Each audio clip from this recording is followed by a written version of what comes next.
آج ہم زی gap capsule اس کے بارے میں تفصیلاً گفتگو کریں گے۔ سب سے پہلے اس کا جنیرک فارمولہ دیکھ لیتے ہیں۔ پری گیبلن اس کا جنیرک فارمولہ ہے اور یہ 75 ملی گرام میں اس کیپسول میں شامل ہوتا ہے۔ اب دیکھتے ہیں کہ اس کو کس مقصد کے لیے اور کن صورتوں میں اس کو استعمال کیا جا سکتا ہے۔ پری گیبلن اینٹی کنولزنٹ اور انالجیزک ایکٹیویٹی رکھتا ہے، جسم میں کہیں بھی آپ کو درد ہے اس کو ختم کرنے کے لیے، یا پھر جو دورے ہوتی ہیں مرگی میں ان دوروں کی شدت کو کم کرنے کے لیے بھی اس کو استعمال کیا جا سکتا ہے۔ تو اگر آپ کو کہیں بھی جسم میں درد ہے، اسپائنل کارڈ انجری ہے، تو اس میں اس کو استعمال کیا جا سکتا ہے۔ جو ڈائبٹیز شوگر کے پیشنٹ ہیں ان میں جو نرو اینڈنگز ہیں وہ ڈیمیج ہو جاتی ہیں، جس کی وجہ سے بہت زیادہ درد ہوتا ہے، تو شوگر کے مریضوں میں پیریفرل نیروپیتھی میں جو پین ہے اس کو ختم کرنے کے لیے اس کو استعمال کیا جا سکتا ہے۔ اس کے علاوہ جو شوگر کے مریض ہیں ان کے جو پاؤں کے تلوے ہیں وہاں جلن ہوتی ہے، اس جلن کو ختم کرنے کے لیے اس کو استعمال کیا جا سکتا ہے۔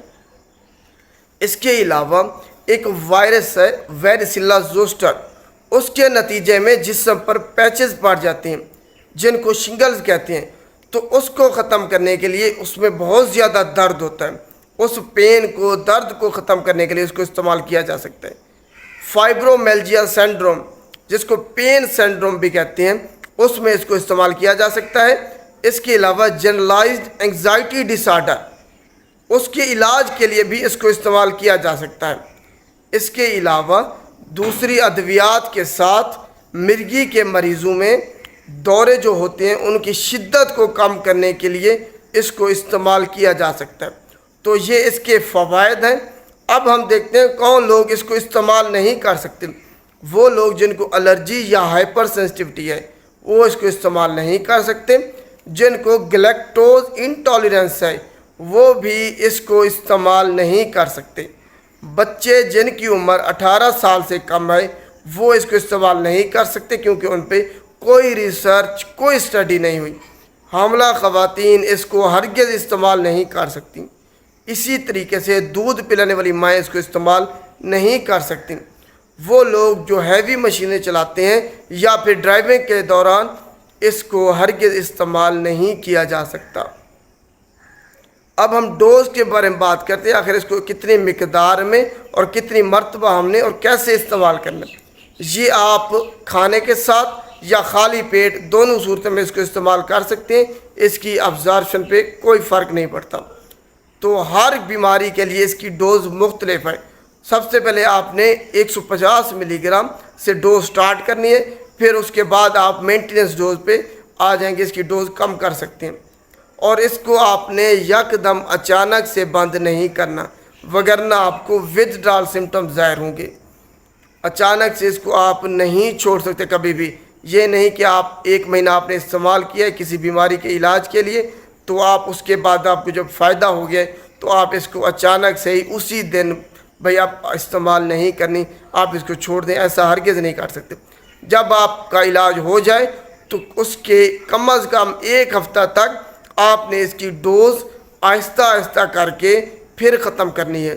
فرض کریں آپ 150 ملی گرام لے رہے تھے تو اس کے بعد آپ نے پھر اس کی ڈوز 100 ملی گرام کر لینی ہے، پھر اس کے بعد 75 ملی گرام، پھر 50 ملی گرام، اسی طریقے سے کم کر کر کے اس کو اپنے جسم سے نکالنا ہے۔ اگر آپ اچانک سے چھوڑیں گے تو ودڈرال سمٹم ظاہر ہوں گے، جن میں آپ کو جھٹکے لگ سکتے ہیں، پسینہ بہت زیادہ آ سکتا ہے، وہم ہو سکتا ہے، چڑچڑا پن ہو سکتا ہے، ڈپریشن ہو سکتی ہے، آپ کو بے سکونی ہوگی، آپ ہر وقت الجھن کا شکار رہیں گے، کسی بھی کام پر آپ کا فوکس نہیں رہے گا، فلو سینڈروم ہو سکتا ہے، آپ کو نروسنس ہو سکتا ہے۔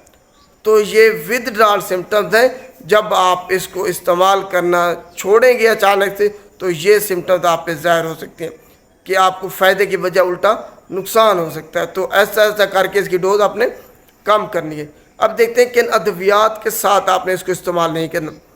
ہر وہ ادویات جو اینٹی ڈپریسنٹ، اینٹی انگزائٹی یا عام الفاظ میں نیند آور ادویات ہیں ان کے ساتھ آپ نے اس کو بالکل استعمال نہیں کرنا، وگرنہ اس کی جو ایفیکٹونیس ہے وہ ڈبل ہو جائے گی اور آپ کوما میں بھی جا سکتے ہیں۔ دوسرے نمبر پر الکوہل کے ساتھ آپ نے اس کو استعمال نہیں کرنا۔ تیسرے نمبر پر ہر وہ ادویات جب آپ اگر مرگی کے لیے اس کو استعمال کر رہے تھے اس کے دوروں کو کم کرنے کے لیے دوسری اینٹی ایپیلیپٹک ڈرگ کے ساتھ، تو آپ نے اچانک سے اس کو بند نہیں کرنا، وگرنہ جو مرگی کے دورے ہیں ان میں شدت آ سکتی ہے، تو ایسا ایسا کر کے اس کی ڈوز آپ نے ختم کرنی ہوگی۔ تو یہ اس کے ڈرگ انٹریکشن ہیں۔ آخر میں ہم اس کی ایڈورس ڈرگ ریئیکشن مضر صحت اثرات کے بارے میں بات کرتے ہیں۔ اس میں آپ کو چکر آ سکتے ہیں، بے چینی ہو سکتی ہے، کسی کام پہ آپ کا فوکس نہیں رہنا، اس کو استعمال کرنے کے بعد آپ کا وزن بڑھ سکتا ہے، کارڈیک اریسٹ ہو سکتے ہیں آپ کو۔ اس کے علاوہ ہائپوگلائسیمیا، شوگر آپ کی اچانک سے کم ہو سکتی ہے اس کو استعمال کرنے کے بعد۔ آپ کو وہم ہو سکتا ہے، ڈراؤنے خیالات آ سکتے ہیں، کسی بھی چیز پہ آپ کا دھیان نہیں رہنا، آپ کی بینائی متاثر ہو سکتی ہے، سننے کی صلاحیت متاثر ہو سکتی ہے، جو سیکس کی چاہت ہے وہ کم ہو سکتی ہے، آپ میں اریکٹائل ڈس فنکشن ہو سکتا ہے آپ کو اس کو استعمال کرنے کے بعد۔ یہ دیکھا گیا ہے مضر صحت اثرات میں۔ تو سارے مضر صحت اثرات جو ہیں وہ اس کو استعمال کرنے کے بعد آپ میں ظاہر ہو سکتے ہیں، تو آپ نے ان کو ذہن میں رکھنا ہے کہ یہ اثرات جب آپ پہ ظاہر ہوں تو اچانک سے اس کا استعمال بند نہیں کرنا، خود سے آپ نے کبھی بھی اس کو استعمال نہیں کرنا، ہمیشہ فزیشین کے مشورے سے، فارماسسٹ سے آپ نے اس کا مشورہ لازمی لینا ہے جب آپ نے اس کو استعمال کرنا ہے، اور چھوڑنے کا طریقہ بھی آپ کو فارماسسٹ بتائے گا اور کوئی نہیں بتائے گا۔ تو خیال کرنا ہے، یہ انتہائی ایک ڈینجرس ڈرگ ہے، یہ سمجھ لیں خطرناک ڈرگ ہے۔ اگر آپ نے خود سے اس کو استعمال کرنا شروع کر دیا، خود سے بند کر دیا، تو فوائد کی بجائے آپ کو الٹا نقصان ہو سکتا ہے اس کا۔ امید ہے آپ کو آج کا ٹاپک تفصیلاً سمجھ آ گیا۔ شکریہ۔